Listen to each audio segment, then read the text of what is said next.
Config 2026 Day 1 concluded today. Just in the keynote alone, so many incredible announcements were made, including Figma Code Layers, Figma Motion, Figma Weave, Generative Plugins, shaders. There's so many incredible creative things that were announced and right now are available in the Figma Canvas for professional accounts. In this video, I'm going to give you a brief about all these different features, some of the things that were happening on the inside, and why it was very significant this year, more than any other time for designers to get together. As a first look, I will not be going deeply into everything about each of these features, but I will be showing you a heads up how you can access it from your canvas, from the Figma animation, from Figma Motion to the actual tools and plugins that are available. And then I will be doing a follow-up deep dive on each of these incredible features, telling you exactly how to use them in your workflows. So let's get started. As we go through these demos, you will see there's a Config 2026 playground file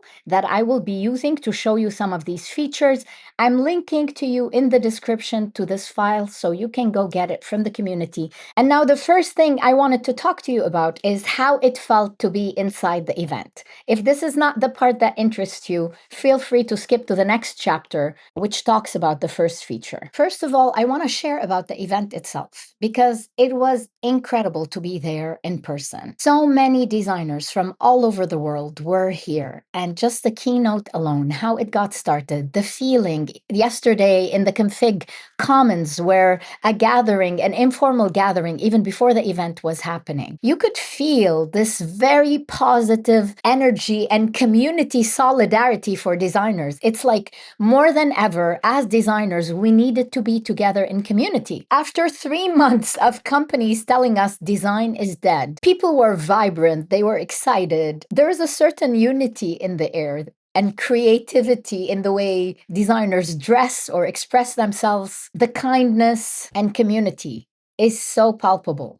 And in my experience, this event is about more than a tool. It's not just about Figma. Figma is a symbol for designers. For those of us who've been long enough in the industry, we know that we had to fight so much for design to take its place, its rightful place in the product lifecycle. So Figma represents that. When Figma went public, it made design everybody's business. So now let's get into the announcements. One of the first and most exciting announcements that were made is Code Layers from Figma. And the big news about that, unfortunately, I cannot show it to you yet inside of my Figma design file because they have not yet rolled this out to the canvas. This is coming soon in July in closed beta, and I'm going to show you how to sign up at the end. But what does Code Layers means? So Figma's idea is we still want multiplayer collaboration between designers and developers. This is what Figma does best. Instead of working in independent LLMs like we've been doing with Claude or Codex, we're producing stuff, but those things that we're creating are isolated. Figma wanted to bring all this to the canvas.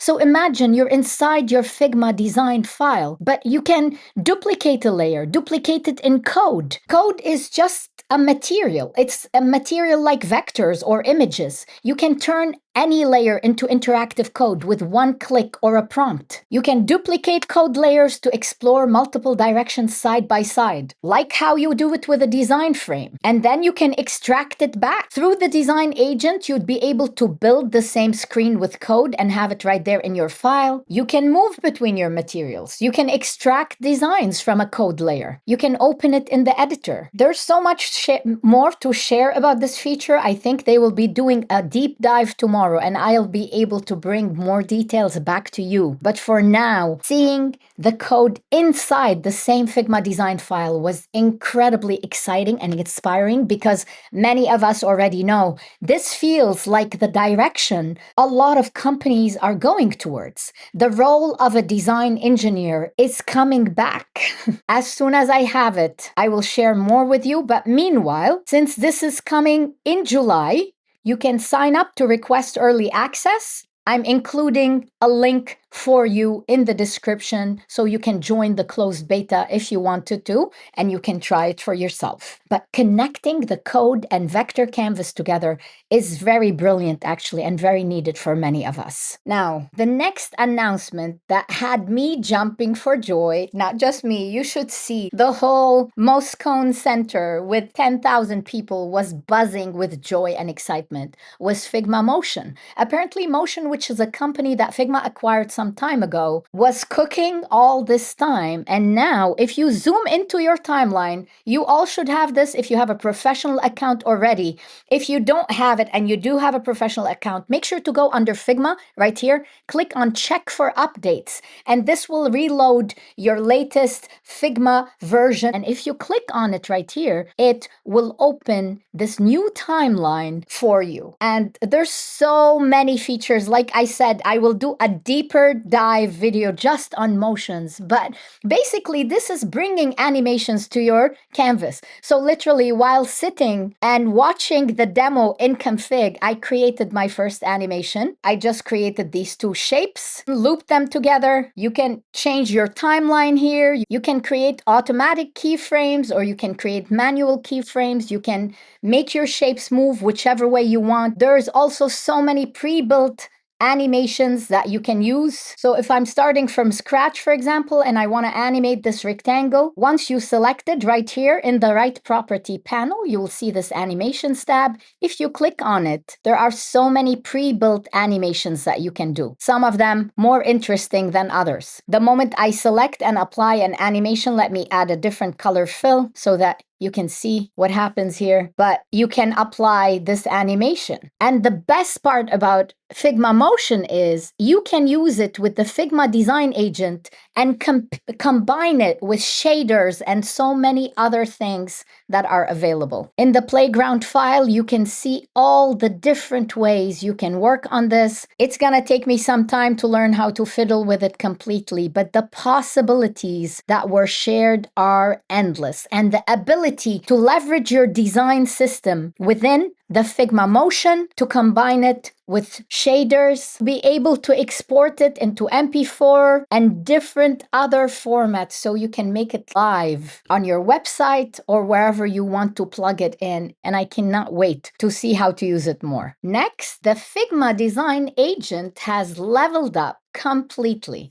So many capabilities. Some of you have seen my videos. I have a complete course on the Figma design agent since it was released that shows you everything from the very beginning. Look at that. We have a new capability here that says recap config. Definitely check this out because clearly each one of these, it's showing you a fantastic recap of everything. But basically, the agent has all these new capabilities right now that were not there even a week ago. A week ago, all we had is libraries and web search. But now you can attach a Figma file. You can add images and files of any format. Most excitingly, you have connectors where you can come here and connect to any tool that you use, like Box, for example, GitHub, Slack, Marvin, Notion, and they will keep adding these connectors. And just like we've seen with Claude and Codex, once you have a connector, you're able to add more context that lives somewhere else through the MCP created there. So if you had code on GitHub, once you've connected, you'll be able to pull context from there. And we'll do more deep dives to explore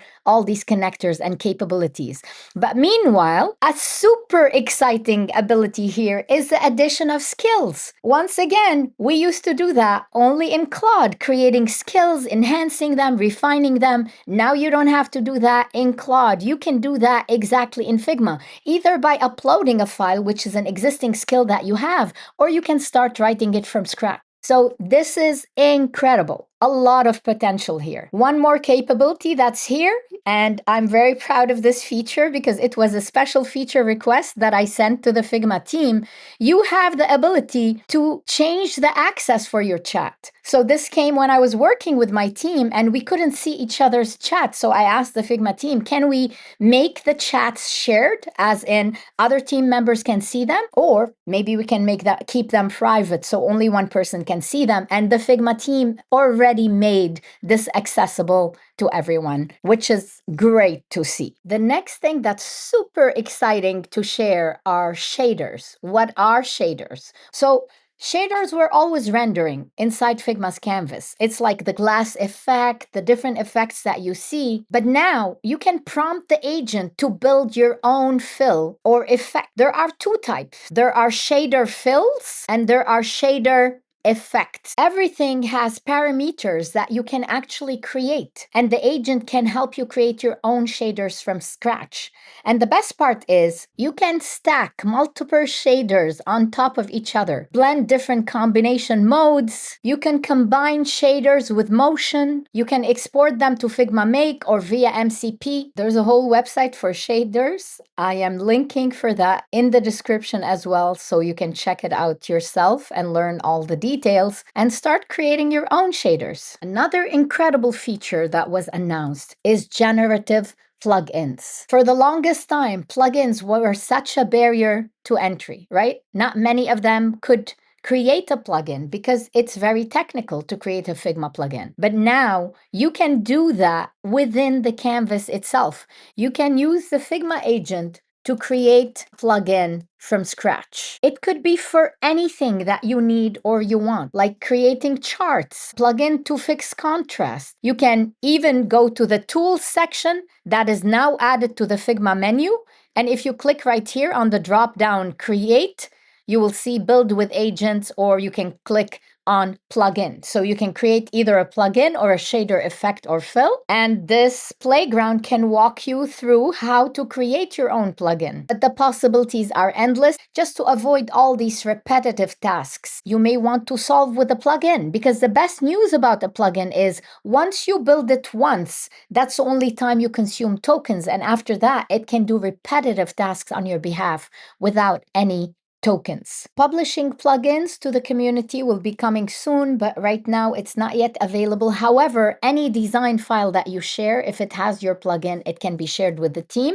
And plugins can also include Figma Motion and the different shaders and shader fills. That's the best part about all these announcements. They all work together, and more on that is coming soon. And before we go to our last updates, I want to show you that this tools tab that exists in your left navigation right now allows you to have access to all these incredible tools. So many tools. You can change the source here. Some of them were from Figma. Some of them would be created by you or your team. Some of them were created by the Figma community. You can filter by that, and you can filter by type, whether it's for prototyping and animation, expressive, file organization. There's all kinds of plugins that were already created and shared here. Let me show you, for example, this 3D to 2D perspective by Figma plugin. I clicked it. It created this donut for me. So once I click run on it, you will see it opens this property panel. It gives me some choices to make. Let me change the color, for example, here to pink. And when I click generate, it generated this donut for me. And with the donut selected,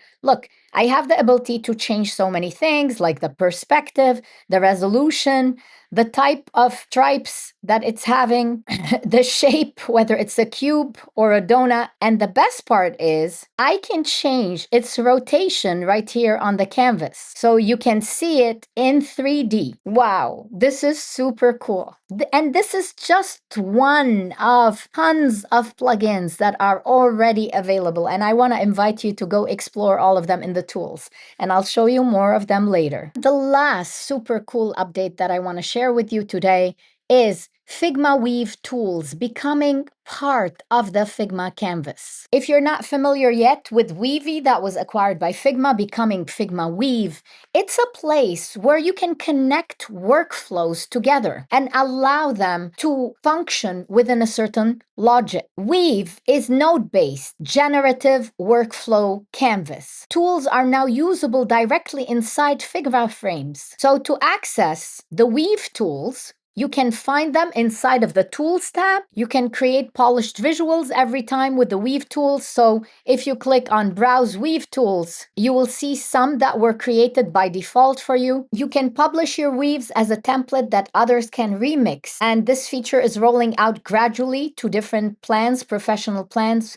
So to test the Figma Weave, let's go back here. I'm going to click on Browse Weave Tools, and let's try this one to change the lighting. You can always see who created one, so let's click on Generate. Because I had the object selected, so I had this object selected and I ran the weave that changes the lighting on it. Let's see how that works. And here you go. This changed the lighting on this cube. Wow, this is amazing. You can see the W here, so you can recognize the weave workflows versus the regular tools. There's a tattoo machine, there's extract material. So many incredible workflows have already built on your behalf. And the best part is you can build your own workflow once you understand this better. And this was the end of the first day. It was an incredible, super loaded day of information, very exciting features that I'm super eager to try and use in my workflows and share with all of you. I've been buzzing with this all day, trying to get to the end of the night to record it.